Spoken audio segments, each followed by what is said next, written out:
Hello, good morning students. How are you? I hope you are fine. Last time we have discussed about the conservation of momentum. We have discussed some basics formula related to the conservation of momentum. Okay. We discussed the topic that is conservation of momentum with some examples. We have already discussed about the momentum. What is momentum? That is equals to the product of mass and velocity of the object or the velocity of the body. So this is known as the momentum, that is equals to mass into velocity. Suppose here is an object and we can say this is body 1, that is which have mass m2. This is body 2. Okay, these are moving opposite in direction and their initial velocity is that is u1 and u2 respectively. Okay, after some time, after time t seconds, this will collide or this will strike with each other. After that, what will happen? During the collision, they will apply the force on each other, and that force, according to the Newton's third law, according to the action and reaction, this force will be equals to each other and direction of the force will be opposite to the each other. Action और reaction में क्या था कि हम क्या करते हैं, किसी भी ऑब्जेक्ट पे हम जो फोर्स लगाते हैं क्या करता है, वो ऑब्जेक्ट भी हम पर उतना ही फोर्स लगाता है. ये हम कैसे एक्सपीरियंस करते हैं? आप क्या करिए, किसी लाइट वेट के ऑब्जेक्ट को लिफ्ट करिए, उसके बाद क्या करिए, सेकेंड टाइम में किसी हैवी वेट वाले बॉडी को क्या करिए, लिफ्ट करिए, उठाइए उसको. दोनों में क्या महसूस होगा कि जो ज़्यादा मास वाला ऑब्जेक्ट है, जो मास वाला ज़्यादा मास वाला बॉडी है, उसको उठाने के लिए, उसको क्या करने के लिए, लिफ्ट करने के लिए ज़्यादा फोर्स अप्लाई करना पड़ रहा है आपको. आपकी ताकत ज़्यादा खर्च हो रही है, ज़्यादा एनर्जी लगाना पड़ रहा है. लेकिन क्या है, जिसका वेट कम है, जिसका मास कम है, उसको उठाने के लिए क्या करना पड़ रहा है, थोड़ी कम ताकत लगानी पड़ रही है ना. और ये ताकत क्या है, वही फोर्स है. और वो फोर्स किस पे डिपेंड करता है, मास पर. ठीक है, और किस पे, एक्सेलरेशन पे डिपेंड करता है ना. तो यहाँ पे एक बात आ रही है कि फोर्स किस पे डिपेंड कर रहा है, मास पे. जहाँ पे मास ज्यादा, वहां पे हमको फोर्स ज्यादा लगाना पड़ रहा है ना.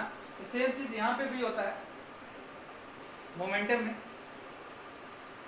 कि जो फोर्स यहाँ पे अब लगने वाला है इन दोनों के बीच में, जब ये क्या करेंगे, कोलाइड करेंगे, एक दूसरे के साथ टकराएंगे, तब क्या होगा, फिर ये टकराने पर क्या होंगे, फिर अपोजिट डायरेक्शन में मूव करेंगे टकराने पर. क्योंकि क्या करेगा, जैसे ही टकराएंगे अगले स्टेज में क्या होगा, छोटा वाला बॉडी यहाँ पे बॉडी 1 और बड़ा वाला बॉडी यहाँ पे v2, टकराने के बाद इनकी डायरेक्शन क्या हो जाएगी, फिर चेंज हो जाएगी. अभी इनकी डायरेक्शन क्या है, इसका डायरेक्शन इसकी ओर है, इसकी डायरेक्शन इसकी ओर है, but after collision they will change their direction.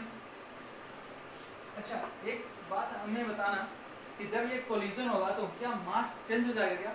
अगर इस टाइम इस बॉडी का मास m1 kg है और इसका m2 kg है, तो टकराने के बाद भी मास क्या होगा, वही रहेगा, मास तो चेंज नहीं होगा. सपोज दैट इसका मास m1 ही रहेगा और इसका m2 रहेगा.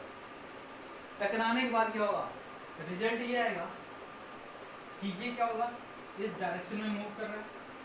कौन है ये, बॉडी 1 है, और दूसरा जो बॉडी 2 है वो किधर मूव कर रहा है, उसका डायरेक्शन ये है मूव करने का.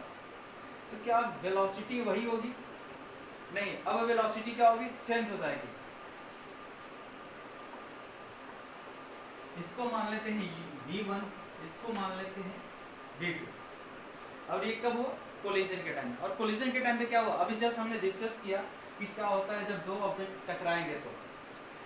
तो ये जितना फोर्स इस पे लगा रहा है, ये टकराने के टाइम पर जितना फोर्स लगाया इस पे, कितना फोर्स लगाया, सपोज दैट F1 फोर्स लगाया, और इसने टकराने के टाइम में कितना फोर्स लगाया, F2 फोर्स लगाया. तो ये दोनों फोर्स जो एक दूसरे पे लगा रहे हैं, according to the Newton's third law, according to the action and reaction force, क्या होगा, ये force F1 equals to F2 होगा, but there is a condition that force will be equal but direction is opposite. Direction क्या हो जाएगा, opposite हो जाएगा, है ना। और फोर्स क्या होता है, चेंज इन मोमेंटम, और we can say rate of momentum that is known as force according to the second law of motion. So let us follow the rule. According to the equation 1, we will get F1 equals to minus F2. That is the force applied on body 2 by 1. F2 क्या है, F2 पे जो force लग रहा है, कौन लगा रहा है, M2 लगा रहा है।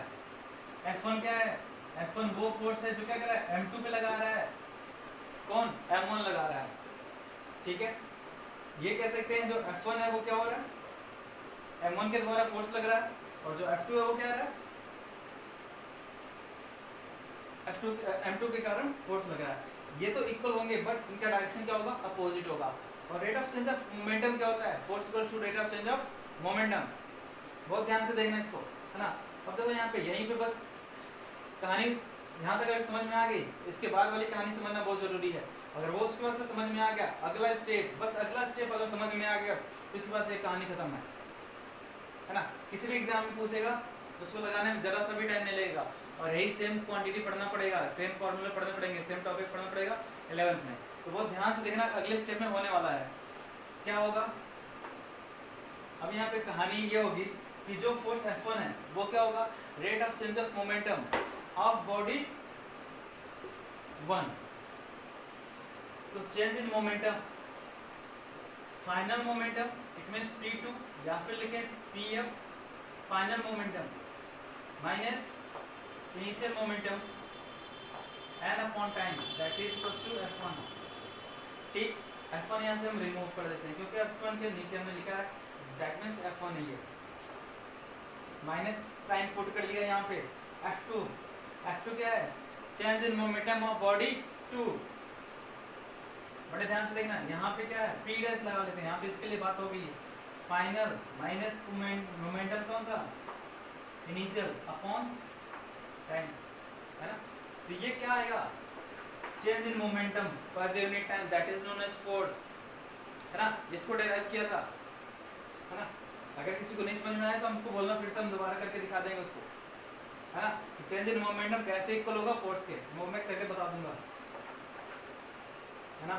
तो इतना काम तो हो गया। अब हम क्या करें, वैल्यू पुट करें, फाइनल मोमेंटम के लिए क्या होगा, बॉडी 1 का मोमेंटम क्या है, ध्यान देना कि फाइनल मोमेंटम कहाँ पे मिलेगा, यहाँ क्या मिलेगा, यहाँ पर मिलेगा इनिशियल मोमेंटम। बहुत ध्यान से देखना, यहाँ पे मिलेगा हमको इनिशियल किसको कहते हैं, जो पहली बार जो स्टार्टिंग से हो। स्टार्टिंग में क्या हो रहा है, ये मूव कर रहा है M1 body with velocity u1, और ये क्या है, M2 बॉडी है विद वेलोसिटी u2 मूव कर रहा है। कोलिजन हुआ यहाँ पे, दोनों एक दूसरे पे इक्वल फोर्स लगा रहे हैं और अपोजिट फोर्स लगा रहे हैं, that is F1 equals to minus F2। Okay, after collision क्या हुआ, इसकी डायरेक्शन चेंज हो गई इधर, इसकी डायरेक्शन इधर चेंज हो गई, तो कोलिजन के बाद वेलोसिटी क्या हो गई, चेंज हो गई, है ना। क्या करना है, एक बड़ा सा बॉल लेना है, एक छोटा बॉल लेना है, दोनों को आपस में टकराना है।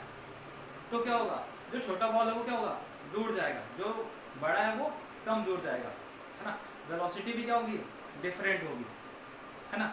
लेकिन उसके पहले अगर हम बात करें वेलोसिटी की, वेलोसिटी दोनों की क्या है, अगर इक्वल है तब, है ना। तो यहाँ पे क्या होगा, फाइनल मोमेंटम यहाँ पे हमको मिल रहा है ना। तो ये क्या, फाइनल वेलोसिटी इसकी v2 मान लिया हमने, तो क्या हो जाएगा M2 v2, और M1 मास का क्या हो जाएगा momentum, final momentum M1 v1। So let us put the value, final momentum of body 1 that is M1 v1, initial momentum M1 u1 upon change in momentum that is t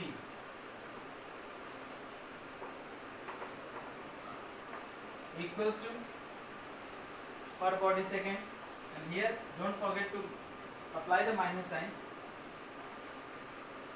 Here we have final momentum that is M2 v2 minus M2 u2 upon t. T will be cancelled out here and we will get here minus sign, and we will open the bracket, then this term will get negative and this term will get positive. So again we have minus m1 u1 equals to, very carefully you have to focus, opening the bracket, we will get m2 v2 plus, because minus will be multiplied by the minus, we will get plus. Okay, let us transfer the function, this negative terms into this side and this into this side. So we will get m1 v1 and this negative term will comes this side, then it will get positive m2 v2, and that is equals to m2 u2 and this will get positive, and here m1 u1. So this is the conservation of momentum when two bodies are colliding with each other.